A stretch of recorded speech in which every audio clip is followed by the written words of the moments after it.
మీ అందరికీ నమస్కారం.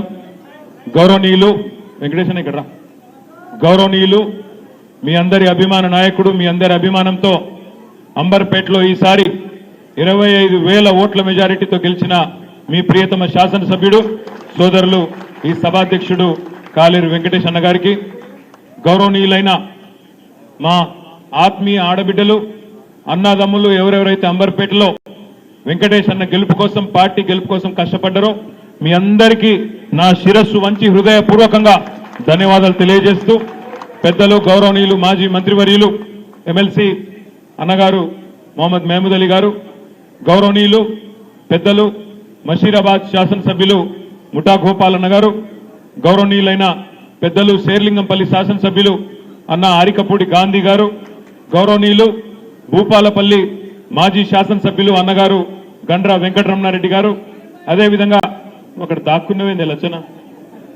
మా ఉప్పల్ ఎమ్మెల్యే గారు దాక్కున్నాడు అక్కడ పక్కన చూడలే, సారీ లచ్చన, ఉప్పల్ ఎమ్మెల్యే గారు సోదరుడు వెంకటేష్ అన్న గారికి చిరకాల మిత్రుడు గౌరవనీయులైన బండారి లక్ష్మారెడ్డి గారికి, డబుల్ సపోర్ట్ కొట్టాలి, మీకంటే డబుల్ మేయాడితో గెలిచింది అన్న. అచ్చా లాస్ట్ టైం ఇన్ఛార్జ్ కూడా ఉండే, మర్చిపోయిన బస్, లాస్ట్ టైం ఇన్ఛార్జ్ గా ఉండి ఈసారి మరి ఉప్పల్లో కూడా ఎమ్మెల్యేగా పెద్ద మెజారిటీతో గెలిచిన 50,000 ఓట్ల మెజారిటీతో గెలిచిన లక్ష్మారెడ్డి అన్న గారు, గౌరవనీయులైన సోదరులు రావుల శ్రీధర్ రెడ్డి గారు, మా తమ్ముడు తలసాని సాయి కిరణ్ గారు, సోదరుడు ఎడ్ల సుధాకర్ రెడ్డి గారు, గౌరవనీయులైన పెద్దలు డిపి రెడ్డి గారు, గౌరవనీయులు ఇప్పటిదాకా స్ఫూర్తిదాయకంగా ప్రసంగించిన షేక్ అబ్దుల్లా సోహెల్ గారు, గౌరవనీయులు అన్నగారు వెంకటరెడ్డి గారు, లేవే ఒకసారి దండం పెట్టుకోండి, వెంకటరెడ్డి అన్నగారు, గౌరవనీయులైన సహచర కార్పొరేటర్లు సోదరులు విజయ్ కుమార్ గౌడ్ గారు, సోదరి పద్మక్క గారు, మా పద్మావతి గారు ఇక్కడ, పద్మావతి మేడం గారు, అన్నగారు దుర్గాప్రసాద్ రెడ్డి అన్నగారు, అదేవిధంగా దూసరి లావణ్య గారు, వేదిక పైన ఉన్న తెలుసన్నా మీ భార్య పేరు చెప్పకుండా పోతాను ఇడికి అన్న, మళ్ళీ ఇంటికి కూడా రాణిస్తలే లేదు అక్క అని చెప్పి పద్మ పేరు చెప్పు, పద్మ పేరు సోదరి గోల్నాక మాజీ కార్పొరేటర్ గారు, మా ఆడబిడ్డ కాలేరు పద్మక్క గారు, అక్క ఒకసారి నమస్కారం పెట్టుకోక, ఎందుకన్నా మంచి మళ్ళీ ఇంటికి పోయినాక నువ్వే బువ్వ పెట్టాలి. అదేవిధంగా వేదిక పైన ఉన్న చాలా మంది సీనియర్ నాయకులు ఉన్నారు, పేరు పేరున మా డివిజన్ అధ్యక్షులందరికీ నేను ఎవరెవరో పేర్లు చెప్పలేదో వాళ్ళందరూ జర మనసులనే తిట్టుకోండి. సీనియర్ నాయకులు ఉన్నారు, పాక చందరన్న లాంటి సీనియర్ నాయకులు, పేరు పేరున అందరూ కూడా నేను ఎవరెవరో పేర్లు అయితే చెప్పలేదో జర తిట్టుకోకరి, బయటికి లోపల తిట్టుకోవాలని కోరుతూ, పొద్దున 10 నుంచి ఇప్పటిదాకా ఓపికగా ఉన్న మీ అందరికీ మళ్ళొకసారి గట్టిగా మీకోసం మీరు గట్టిగా ఒకసారి సపోర్ట్ కొట్టాలని కోరుతూ, మా పాత్రికేయ మిత్రులు కూడా మొన్న హైదరాబాద్ లో బ్రహ్మాండంగా పార్టీ గెలిచింది అంటే దానిలో పాత్రికేయ మిత్రుల ఆశీర్వాదం కూడా ఉన్నది, వారికి కూడా ప్రత్యేకంగా ధన్యవాదాలు తెలియజేస్తూ, మరి ఈరోజు ఈ ఆత్మీయ సమ్మేళనానికి నన్ను ఆహ్వానించినందుకు గౌరవనీయులు వెంకటేష్ అన్న హృదయపూర్వకంగా ధన్యవాదాలు. నిజంగా ఎలక్షన్ అయిన తర్వాత ఈ 75 రోజుల్లో ఎక్కడికి పోయినా రాష్ట్రంలో, నిన్నగాక మొన్న నాగర్ కర్నూలుకి అచ్చంపేటకు పోయినా, లేకపోతే ఇంకో జిల్లాకి పోయినా ఎక్కడ పోయినా రాష్ట్రంలో ఒక్కటే మాట వినబడతా ఉన్నది, అయ్యో ఎంత పని అయిపోయింది, తప్పు జరిగిపోయింది, వీళ్ళ దొంగ మాటలు నమ్మి, వీళ్ళ మోసపు మాటలు నమ్మి ఓటేసి ఇలా బాధపడుతున్నాం అనే మాట ఇలా సర్వత్రా వినబడుతున్నది.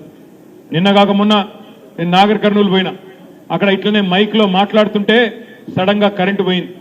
కరెంటు పోగానే కిందికి వెళ్ళి నినాదాలు స్టార్ట్ అయినాయి, జై కాంగ్రెస్ అని నినాదాలు. నేను అడిగిన మార్పు మంచిగుందా అని అడిగిన, మార్పు కావాలన్నారు, బాగున్నదా అని అడిగిన.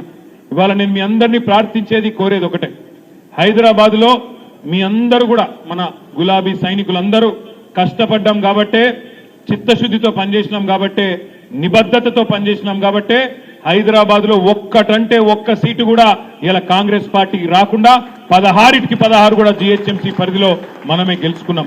ఒకటి తప్పిదారి అడ్డిమారి గుడ్డి దెబ్బ లెక్క బీజేపీ రాజాసింగ్ అంటోడు గెలిచిండు, అది కూడా అడ్డిమారి గుడ్డి దెబ్బలో గెలిచిండు తప్ప నిజానికైతే అది కూడా మనమే గెలవాల్సిన సీటు. దురదృష్టవశాత్తు స్వల్ప తేడాతోని అది ఓడిపోయినాం.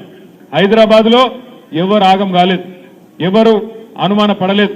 కేసీఆర్ గారి నాయకత్వం అయితేనే తప్పకుండా రాష్ట్రం ముందుకు పోతుందనే ఆలోచనతో, సంపూర్ణమైన విచక్షణతో ఇక్కడ ఓటేయడం జరిగింది. తమ్ముడు మీరు జరుగురు రాబోయే వాళ్ళు తిడుతుర్రు, అదేవిధంగా మీరు గ్రామీణ ప్రాంతాలకు పోతే జిల్లాలకు పోతే మాత్రం కొంతమంది అనవసరంగా కాంగ్రెస్ పార్టీ ఒక మాయ మాటలు నమ్మి ఇలా మోసపోయినమని బాధపడతా ఉన్నారు. మీ అందరికీ వెంకటేష్ అన్న ఇలా ఒక ఫోల్డర్ ఇచ్చిండు. వచ్చిందా అందరికి ఫోల్డర్? వచ్చిందా?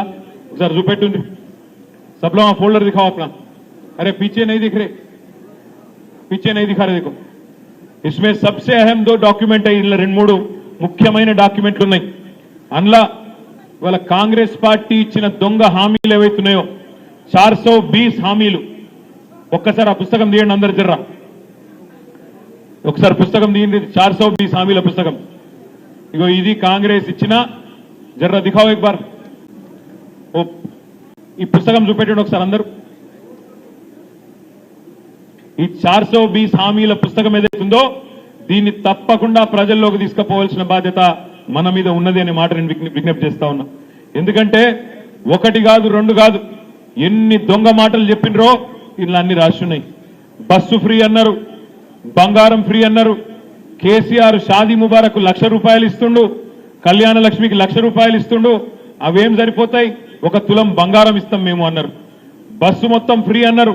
అదేవిధంగా ఇంటింటికి కోడలుంటే 2,500 రూపాయలు, అత్తా మామలుంటే చెరి 4,000 రూపాయలు ఇస్తామని చెప్పిండ్రు.